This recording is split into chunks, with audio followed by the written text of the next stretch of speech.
Olá, tudo bem com você? Eu sou o Bispo Daniel Elias, o apóstolo do Ministério Missão Mundial Servos, e nós estamos com uma série de estudos para a edificação, para o fortalecimento da espiritualidade daquelas pessoas que de fato querem crescer na graça e no conhecimento do nosso Senhor. Eu desejo a você, a sua família, o sucesso, 1 milhão de bênçãos, e que você ouça a voz de Deus no teu coração.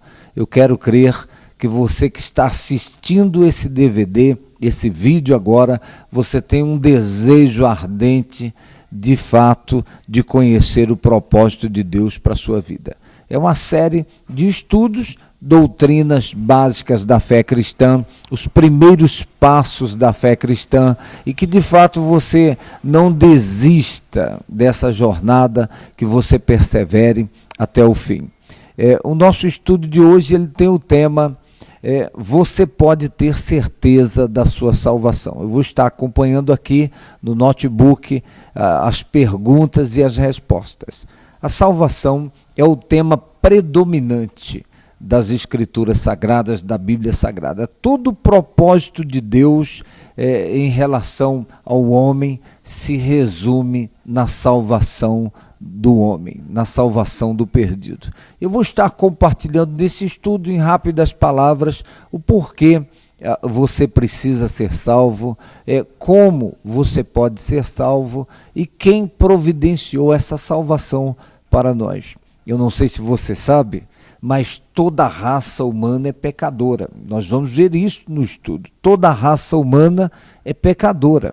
E o homem, o ser humano é pecador não porque ele peca, mas ele peca porque ele é um pecador, porque tem uma natureza pecaminosa. Por mais que a pessoa não faça nada de errado na vida, por mais que ela não transgrida nenhum mandamento de Deus, por mais que ela não faça nada que seja fora do propósito de Deus, essa pessoa ainda assim é pecadora. Por quê? Porque ela tem uma natureza pecaminosa herdada de Adão.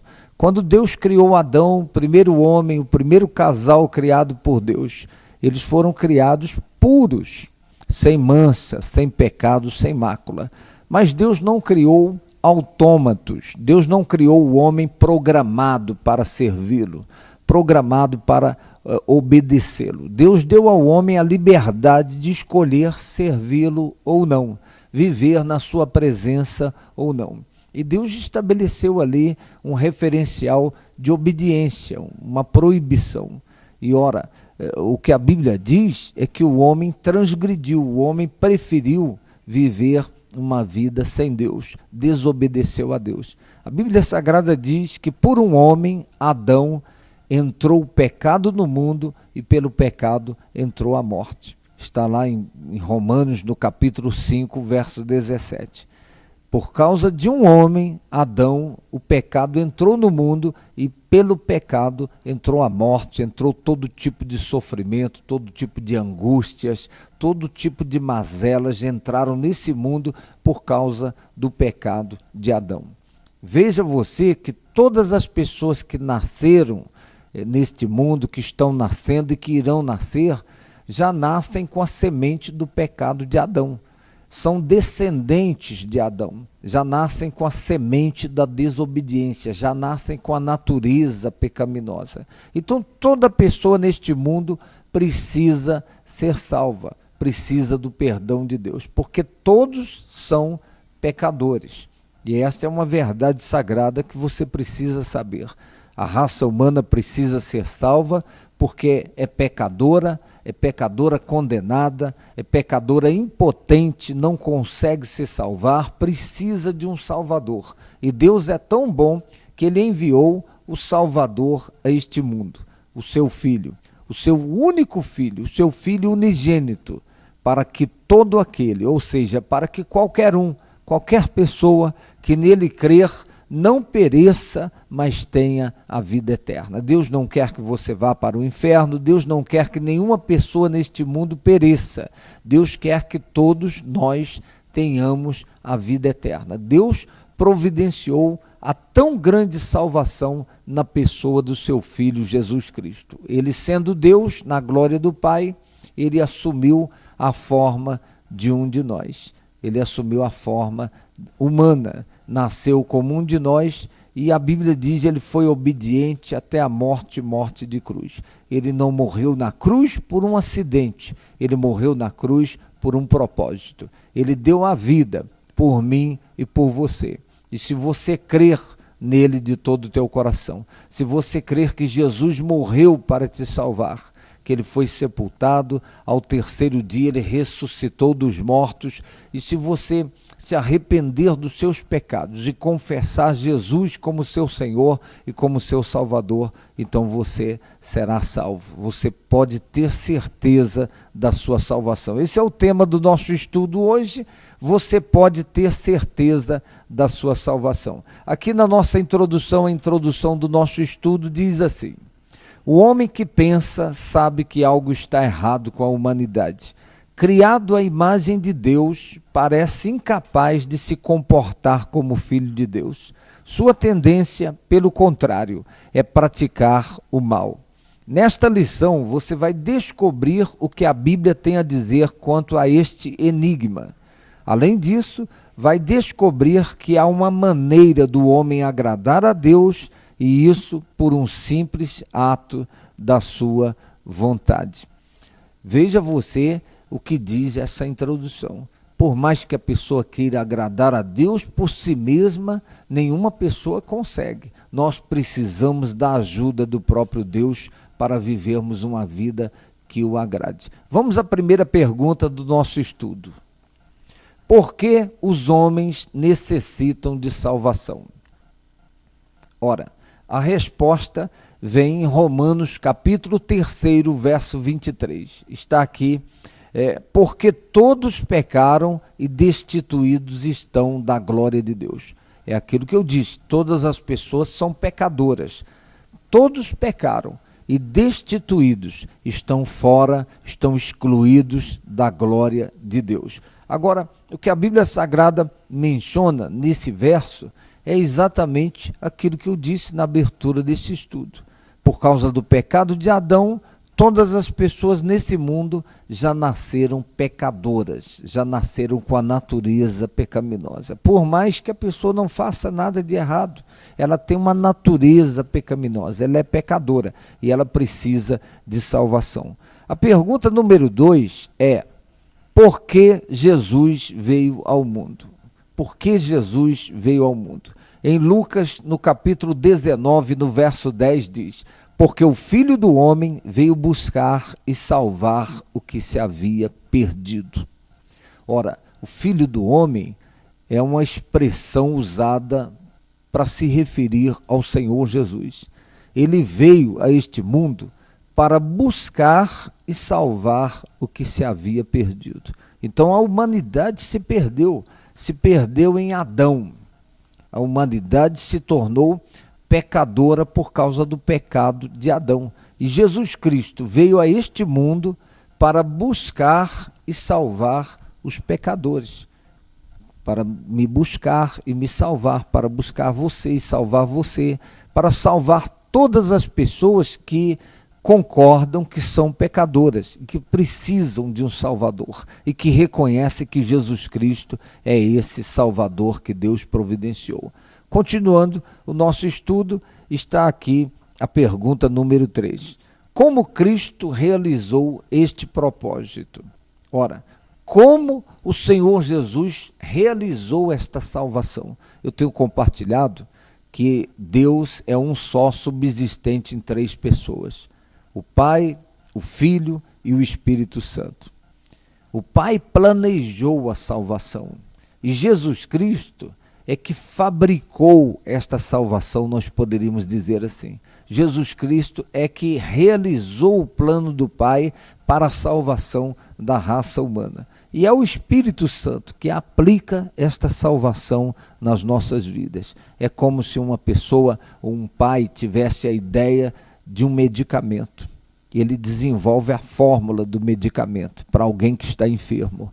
E o filho fosse lá e fabricasse o medicamento. Jesus é o Filho de Deus. O Pai teve a ideia do remédio para os pecadores. E Jesus Cristo foi num laboratório chamado Calvário e fabricou o remédio para a raça humana pecadora. E o Espírito Santo é aquele que aplica o remédio em nós. É o Espírito Santo que nos convence do pecado, da justiça e do juízo. É ele que aplica a salvação em nós. Então, como Cristo providenciou esta salvação? Em Romanos 5, verso 8, diz assim: mas Deus prova o seu amor para conosco, em que Cristo morreu por nós, sendo nós ainda pecadores.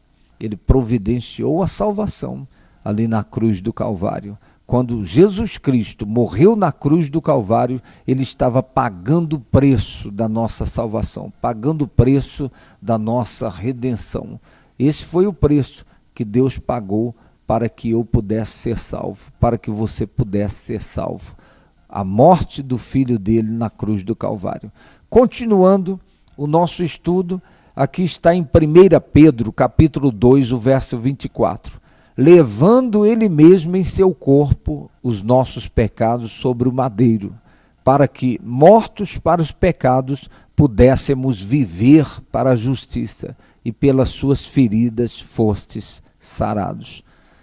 Quando o Senhor Jesus morreu na cruz, ele levou sobre ele os nossos pecados. Todos os pecados da raça humana caíram sobre ele naquela hora que ele estava na cruz. Ele não morreu por causa dos pecados dele, porque ele nunca pecou. E Jesus foi concebido pelo Espírito Santo. Ele não recebeu a semente do pecado de Adão. Então Jesus não morreu na cruz por causa dos pecados dele, porque ele não tinha pecado. Ele morreu na cruz por causa dos nossos pecados.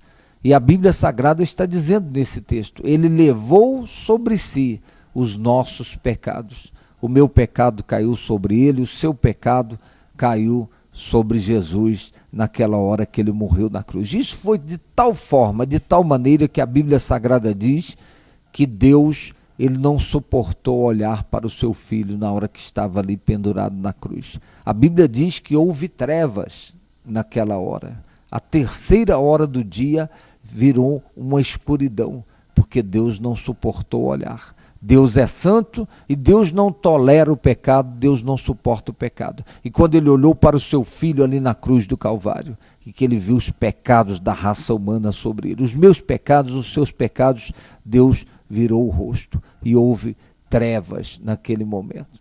Ele morreu na cruz, levando sobre ele os meus pecados e os seus pecados. Aqui, continuando o nosso estudo em 1 Pedro, capítulo 3, verso 18.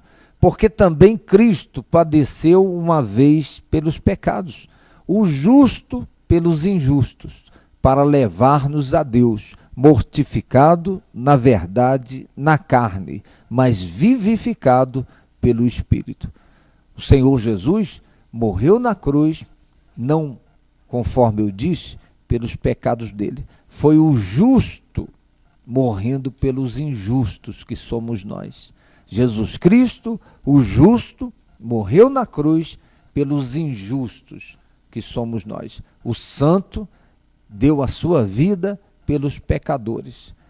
O reto, aquele que é reto, deu a vida dele por aqueles que têm uma vida torta. Ele morreu por mim, ele morreu por você. E diz mais o nosso estudo. Aqui na pergunta número 4. O que devemos fazer para ser salvos e receber a vida eterna? O que é que uma pessoa tem que fazer para ser salva e receber a vida eterna? Você precisa saber que um dia a morte vai chegar para mim, vai chegar para você. Ninguém é eterno nesse mundo. E depois da morte, a pessoa continua existindo. A morte não mata o ser, a morte não extermina com a pessoa. Apesar da morte, nós vamos continuar existindo. Vamos continuar existindo depois da morte. A morte mata o biológico, mas o ser, o indivíduo continuará existindo, continua existindo depois da morte, porque nós existimos em 3 dimensões. Nós somos um espírito que possuímos uma alma e habitamos num corpo.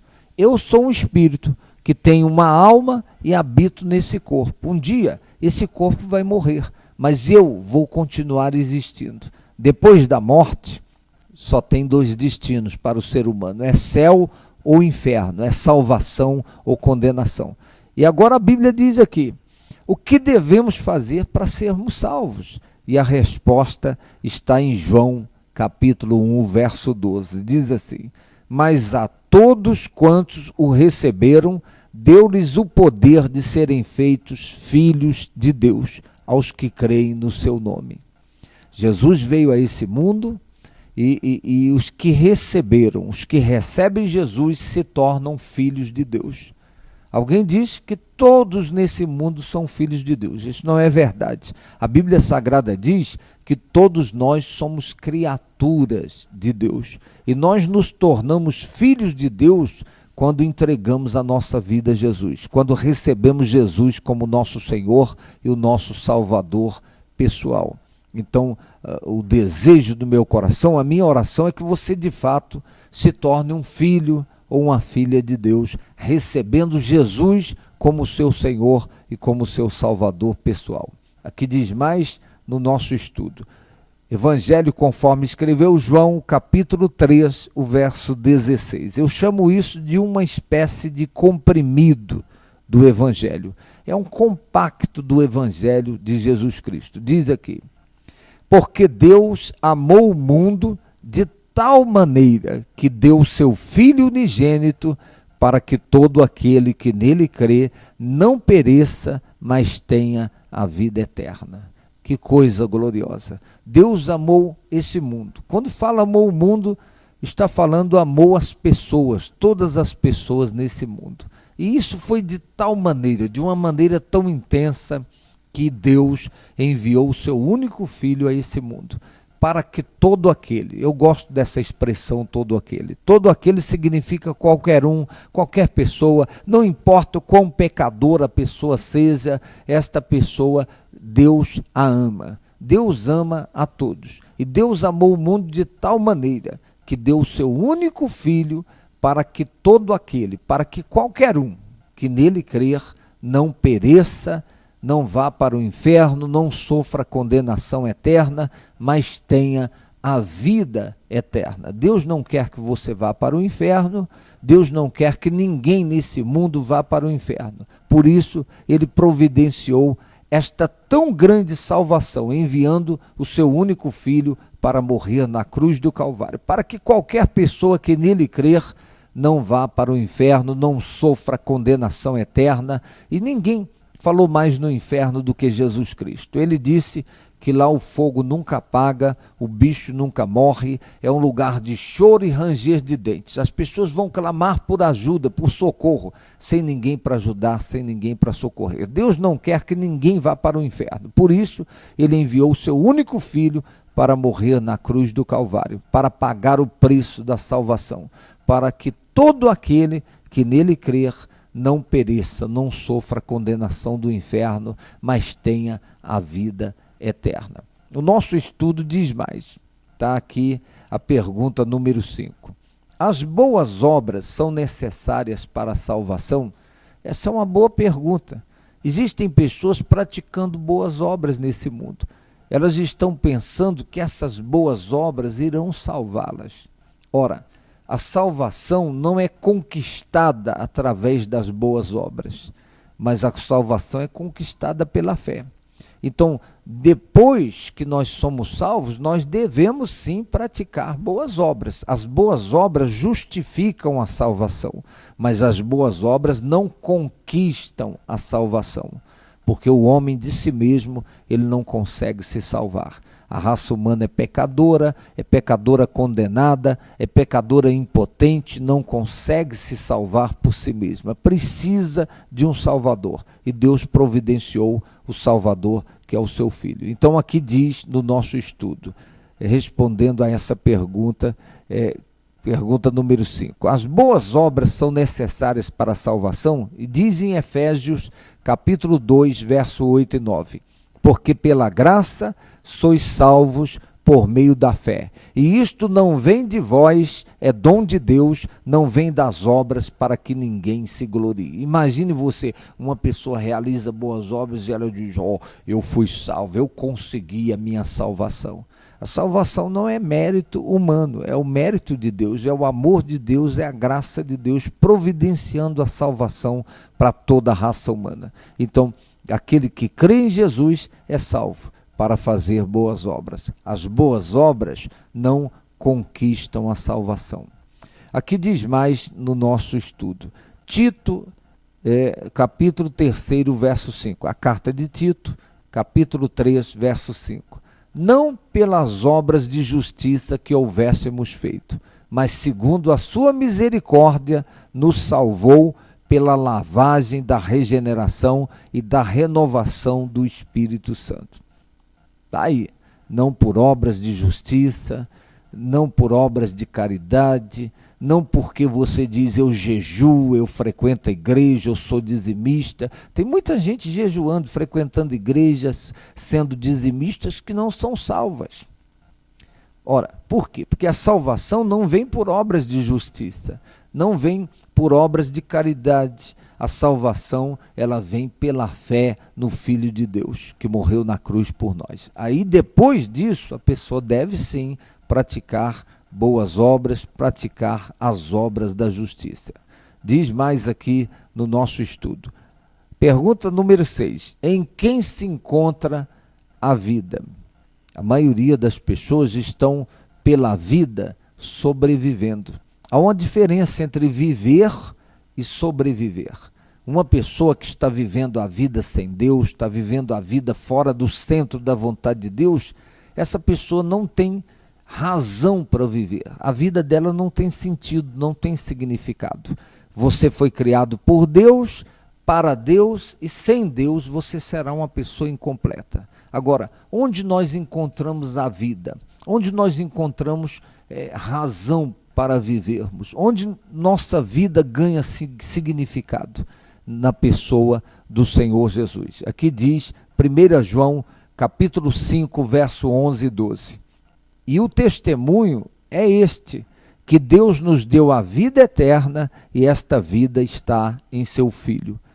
Quem tem o Filho tem a vida. Quem não tem o Filho de Deus não tem a vida. Então você ganha razão para viver, a sua vida ganha significado, mas sobretudo você ganha a vida eterna. Você ganha a vida com Deus quando você partir desse mundo. Continuando aqui a pergunta número 7, o que acontece no momento em que cremos? Ora, quando a pessoa crê no Senhor Jesus, o que acontece naquela hora? Tem gente que pensa, vai descer um anjo do céu, vai dar um estrondo, né? E eu vou ter ali um sinal de que de fato eu fui salvo, eu fui salva. Aqui diz, em João capítulo 5, verso 24, diz assim, na verdade vos digo, que quem ouve a minha palavra e crê naquele que me enviou, tem a vida eterna. E não entrará em condenação, mas passou da morte para a vida. Então não vai acontecer nada de sobrenatural à sua volta para que você tenha um sinal. É a mesma coisa, você vai ao banco, você que tem uma conta bancária, e você tira o seu extrato, o extrato bancário. Ali vem dizendo o seu saldo, quanto dinheiro tem na sua conta. Ora, se você tem um extrato da sua conta bancária às suas mãos, você não precisa sentir nada, não precisa dar nenhum estalo ali, alguma coisa, para você ter certeza que o dinheiro está lá na sua conta. Você tem que acreditar naquilo que está escrito no extrato. Está escrito ali, poxa, eu tenho tanto na minha conta. Você não precisa ter nenhum sentimento que, eu estou sentindo aqui que eu tenho dinheiro na minha conta, eu estou sentindo que é verdade, esse dinheiro está na minha conta. Não precisa sentir nada, é só acreditar no que está escrito no extrato. A Bíblia Sagrada é o extrato da nossa salvação. Você não tem que sentir, eu estou sentindo que eu fui salvo. Não, você tem que acreditar.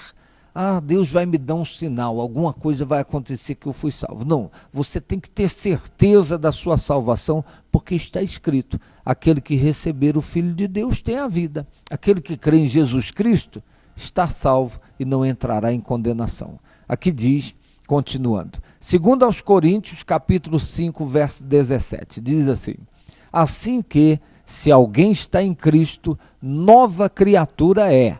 As coisas velhas já passaram, eis que tudo se fez novo. O principal sinal que você vai ter da sua salvação é a mudança da sua vida, a mudança do seu comportamento, a mudança das suas ações e das suas reações. A Bíblia Sagrada diz: se alguém está em Cristo, se alguém acredita em Jesus Cristo, nova criatura é. Eu tenho compartilhado frequentemente que o Evangelho de Jesus Cristo sempre transforma a pessoa em uma pessoa melhor. Observe à sua volta, as pessoas que estão se esforçando para viverem para Deus, que receberam Jesus como Senhor e como Salvador, elas se tornam pessoas melhores.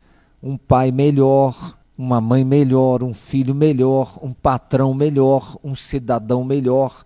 Por quê? Se alguém está em Cristo, nova criatura é.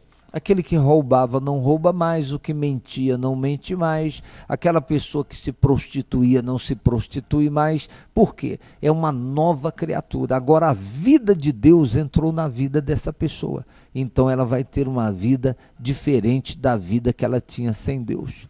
Se alguém está em Cristo, nova criatura é. As coisas antigas passaram, é uma nova vida. Por isso que você encontra pessoas que as pessoas dizem assim: poxa, você está diferente, o que aconteceu? A pessoa entregou a vida a Jesus, agora o vocabulário muda, os pensamentos mudam, os sentimentos mudam, o comportamento muda. E a minha oração é que você de fato seja recriado em Deus através da sua fé em Jesus Cristo. Aqui no nosso texto, no nosso estudo,